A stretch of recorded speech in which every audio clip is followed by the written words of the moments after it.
Magandang araw po sa inyong lahat. Ako po si Micaela Costillas at welcome sa aking science vlog. Ngayong araw, pag-uusapan natin ang isang halamang madalas nating nakikita pero punong-puno ng sustansya, ang malunggay. Tara na't kilalanin ang halaman ng ito ng punong-puno ng yaman ng kalikasan. Ang siyentipikong pangalan ng malunggay ay Moringa oleifera at sa Pilipinas, kilala natin ito bilang malunggay. Tinatawag din itong drumstick tree sa ibang bansa.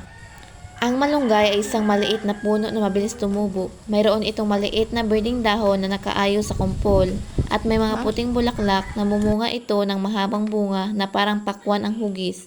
Madalas natin itong makita sa ating bakuran o sa tabi ng kalsada. Mura lang at malaging palaguin. Ang maganda dito, halos lahat ng bahagi ng malunggay ay maigamit mula sa dahon, bunga, buto hanggang sa ugat. Ang malunggay ay mahalaga sa ating komunidad dahil sa dami ng benepisyo nito. Una, ito ay mayaman sa vitamina A, C, and E, pati calcium at iron.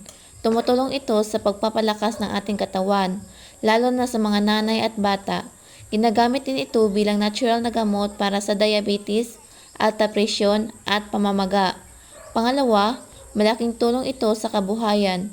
Ginagamit ang dahon sa mga lutuin gaya ng tinola at munggo. Ginagawang pulbos, tsaa, langis at beauty products ang malunggay. Kaya nakatutulong din ito sa hanapbuhay ng maraming Pilipino. Pangatlo, nakakatulong ito sa laban kontra malnutrisyon sa mga lugar na kulang sa pagkain. Ang malunggay ang sagot dahil mura pero masustansya. Bakit nga ba mahalaga ang saribuhay ng Pilipinas? Ang saribuhay ay mahalaga dahil ito ang likas na yaman ng ating bansa, tulad ng malunggay.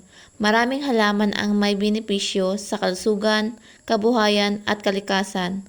Kapag inalagaan natin ang mga halamang ito, pinapalakas natin ang ating komunidad at ipinagmamalaki natin ang ating pagka-Pilipino. Maraming salamat po sa panonood. Ako po si Micaela Costillas at sana'y mas naunawaan ninyo kung gaano kahalaga ang malunggay sa ating buhay.